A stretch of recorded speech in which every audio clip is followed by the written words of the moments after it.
Hello, welcome back. It's been a really long time since I've made a video or really just posted anything. But I don't know, I just felt inspired to share with you some things that have been on my mind or just to share out of, I don't know, ideas and inspiration. So, first off, happy Easter and happy Divine Mercy Sunday.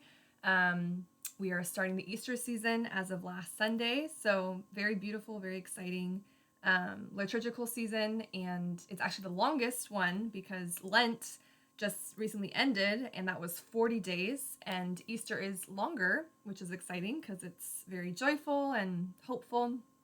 It's 50 days, so it's a little longer. And yeah, I just really want to embrace this time. I think it's so easy to kind of get wrapped up in other things, but it's like when it's Easter, it's so special, it's so beautiful, and it's the high point of the faith, my Catholic faith. And I want to really embrace it this year than I have before in the past. And so today is Divine Mercy Sunday, which is basically this image of Jesus, rays of blood and water coming out of his heart, and kind of a raised hand of like a blessing. And we acknowledge this as Jesus having like unfathomable mercy for all of us, for the whole world. And this day, especially, the Sunday after Easter, is attributed to that. And Saint Faustina, I think I've talked about this before in another video, but she's one of my favorite saints, Saint Faustina, Saint Maria Faustina from Poland in the 1920s or early 1930s. She lived there and she was a mercy nun. And she received this vision from Jesus of this divine mercy image. And she has a diary, she wrote about it, all these revelations she's had and visions she's had. She definitely was like a mystic in that regard. But I love her writing. I love her diary, and I want to read it again. I've mentioned this before in that video. I think I wanted to read it, or I think I finished it. I don't remember. I've talked about it before in some videos. But because today is that day of Divine Mercy Sunday, I think it's very applicable and special to. I think I actually started reading it, but I stopped because it is thick, and I've read it at least twice, so it's not like I haven't read it before. But I think I got like that far. So this is the book, as I've showed before, and so I want to continue reading it at least for this Easter season and beyond that. So anyways, that's a little something to share. Also, I have been teaching as of this past school year, and I just want to share that I really felt for a long time felt really conflicted about teaching. Teaching runs in my family. I have a big family, and lots of my siblings have taught or are teachers. And I've definitely seen it around me and seen the process or just heard about some things, and it always like really scared me. It always like really freaked me out because I was like, I don't know if I can do that. Like, do I even have the energy? I'm definitely an introvert. So I was always very hesitant or doubtful of my own capabilities, my own way that actually could do that, whatever it looked like. I just was like, I don't think that's for me. I don't know. But I always kept coming back to it. And even post grad after college, I had that idea to teach, but I don't know, I just didn't keep pursuing it. I think I always felt called or attracted to working with students and working at a school. Tutoring I've done for a long time, but I never really wanted to be the main teacher. I kind of wanted to be in the background. And so I did that. I did, work at schools where I was more in the background. I was more like the support person for the teacher or for students. And I actually really liked it, and it was a good fit for that time period. I think I definitely outgrew that. I think I definitely felt I could do a lot more. And during COVID, I decided and was thinking a lot and praying a lot about like what's the next steps for me. And I pursued a master's in library science because I was like, well, if I don't really want to teach, this could be something, a way I could still be immersed in kind of education, right? I love to read, I love books.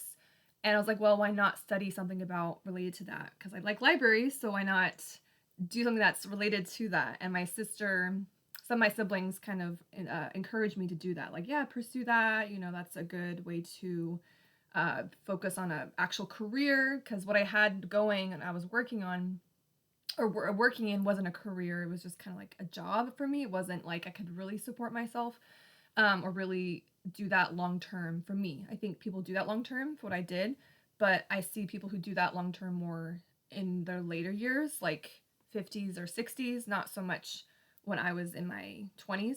Um, or like soon-ish after college, a couple years after college. So anyways, I pursued a master's in library science, and I felt really excited about it because I was really ready for the next thing. It was COVID, it was lockdown, so nothing was open, so it was kind of a new pursuit and a goal for me. And also I needed a challenge. I felt really, really isolated during COVID time because I was working alone. I decided to work at my job and be the only one in the classroom on Zoom on a computer and not work from home. So pretty much all the teachers and all the other staff and support staff were working from home on their computer, but I chose one of the few to work at school for about 7.5 months alone. And every day, I think I worked 4 days a week because one day we had off, which was kind of nice to break it up. But every day I would go to work and I would get ready for work because I actually felt more motivated to feel like I was going somewhere, driving somewhere, getting ready like in a professional way, like I normally would have if there were, students and a regular setup. So I did that, and that was around the time where I was starting to do and to start my master's in library science.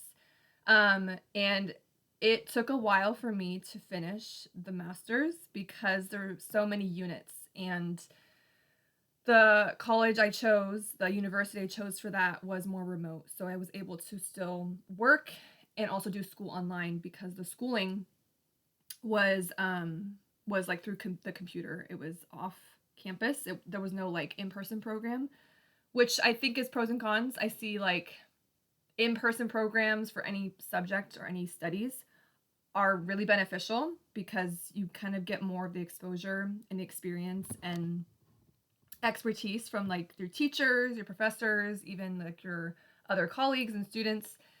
But mine was online, which was nice because it was flexible and I didn't have to commute anywhere, but it was also very isolating. Again, it was during COVID, or the somewhat beginning within a year after COVID, so it was still that time frame. And also I didn't really have a community. I didn't have a cohort like some programs do. I didn't have like really like a mentor.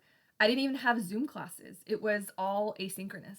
So it was very flexible. I had deadlines for things, of course, but it wasn't super interactive. Unless it was like a project, I did have Zoom and I did have group stuff, but that wasn't every class. So total, you might be kind of surprised, but the total amount of units this program was, it wasn't 20 something or even 30 something, it was 43 units. So some people get it done quickly, others don't, and you have that time frame, roughly to get it done in, and feasible for what works for you. For me, what worked for me was doing it in about 3 years, 3.5 years actually. So I did graduate. I was not sure if I would because I had actually many doubts through that program. Not so much the whole time, but definitely as I got more into it, I was like, is this really something that I can see myself doing? I don't really know what it looks like because the classes I'm doing and what I'm studying, I don't really know. I don't see what it's going to look like. I don't really know exactly how it's going to play out in a library setting. Because I see a library and I have my own viewpoint because I love libraries. I get inspired by libraries, but it's so different to like be immersed in that working. And I didn't really know that because I didn't have that experience because I was working at schools all the time. I was working at school, I was working with students, which I liked, but transitioning to that other world was like, I don't really know if I don't know how that works. What can I envision with that? So I did get an internship, but that was much later in my program. I was looking for a long time for internships off and on, and like nothing appealed to me. Nothing felt like it would work for me, or it was out of my area completely. And I didn't feel called to relocate for that because I was still at a job. And internships sometimes are paid, not paid, and they're temporary. So it didn't feel like feasible to relocate just for that. And also a lot of them just, again, didn't match my interests or like really what I was seeking. But lo and behold, I did get an interview, and that interview I did not get the internship, but I did get an internship notification through that interview that internship I did not get. I got another one from that. So they were like, oh, do you want to do this library instead, since you actually live closer to this one and you might be more familiar with it? So I was like, well, yeah, I'll be open to that. I'll say yes. So that actually worked out really well. And that's a library that I would go to all the time for studying and for browsing books and just doing my own classwork after work. So it's really ironic that like God did that, because it's a library that I've been so familiar with like a long time. And so then I was placed there for an internship for a semester, and that was my second last semester. So I was almost done with my program. I only had like 2 courses left, and one of them was like my thesis, or I did an e-portfolio, which is kind of not the same, but it works for the same what's the word, requirement. So it still matches, even if it's not the same type of work. It's still a lot of work. So that's all I had left. And so I did my internship, and I hated it. Like, I really, really, really did not like it at all. Like, pretty much nothing about it I liked. And also what was really hard is that I felt really anxious. And I think I felt a little bit depressed, to be honest. I think that kind of goes hand in hand, like mental health. But that made me really anxious. I'd wake up in the morning and feel anxious. And I only did that internship, like I said, for a semester, but I did that internship only twice a week because it was set apart. It was scheduled where one day I would do 3 hours, another day I would do 3 hours. So I do 6 hours a week, a total of 90 hours, which is actually the minimum. So you can do up to like over 120 hours or higher, and then 90 is the minimum, which counts for like 2 units. That's what I did, and I'm glad I didn't do anything else because I felt like that was plenty. I was thinking about already, because it was a public library, I was thinking already about a public library anyway as like my pathway, because I wasn't really decided. I was like, maybe academic, I don't know about school because that's kind of limited, but maybe like public because I'm so used to that, and there could be lots of opportunity for that. And that made me like question not just public library in general, because I was like, I really miss working with students. Like the whole time I really felt like I don't think I'm meant to be in this field. I don't think I'm meant to continue with this after I graduate, obviously, to just finish it. I'm almost done. You know, God willing, everything works out. But I really, really doubted. And it wasn't just my head or like my feelings. It wasn't just like a passing thing that like would come and go. It was very consistent that whole time. And it also was consistent that next semester when I got another job, just like for a job to have on the side of finishing my studies. I really felt like a desire to be with students again, to continue what I was doing before in some capacity. And I really felt God speak to me like my true desires were to be with students, to help students academically, and not to be like in a library format. And I think some people are like, oh, you could still work at a school library and help students. I'm like, yeah, it's not the same. Like I had like one job that aren't really hiring, and it's not a lot of like, you know, opportunity, unfortunately. And I didn't really feel called to do that. I didn't feel called to teach like literacy and digital literacy and misinformation and all these digital tools and skills that I had to learn in my program. I didn't feel called to teach that to high school students or even to middle school students. Something about it, I was like, that's not for me. Like, I just can't see myself doing it. I can't see myself working in that environment day in and day out, especially if I felt so anxious in this kind of setting. Like, I don't see it. I don't know. I don't have a vision yet. I don't know if I will. And so as I did graduate, which was super exciting, and it was very freeing and just a huge accomplishment because it was such a journey for me. And even if I didn't know everything at the time, it was such a journey that my parents saw and my siblings, most of my siblings saw and was there for and supporting me for and just encouraging me to, you know, figure it out too. And during that summertime when I was applying for jobs, I felt so anxious too. I felt like my stomach was in knots, and I felt like, can I really do this? Like, what am I even looking for? I don't know, like, what opportunities are there, and I don't know why I keep getting, like, hung up on this opportunities. Like, I'm trying to do something about it and trying to apply and use what I have now, this MLIS degree, this master's in library information science degree, but I don't know why I feel so, I mean, I kind of do know why, but I did know why, but I felt so stagnant. So I actually turned out, I took kind of a break from that, but I did turn out to apply and work at a school again and not use library science and just kind of take a break and just see what happens, but really feel like my heart, my soul is really telling me that I've done before, that I feel like is most natural and most joyful and give me fulfillment in. I did the same position I did before when I was in my program. So I was at a different school, but similar position. I didn't like it because of the school. I liked being at a school. The school wasn't a good fit for me, and I didn't like the grade really I was in. But I learned a lot about myself, and I think I learned a lot about like what I really want. And I think it was a good year to really, really evaluate and just to gain work experience again, pay, get more money as I paid my way through my master's. I was able to do that, but I was also like, okay, I need something else too to hold me over. So I did that for a year. It was a long year. It was very long. And I really felt like just questioning and praying and discerning, like, what's next? Like, what do I see myself doing?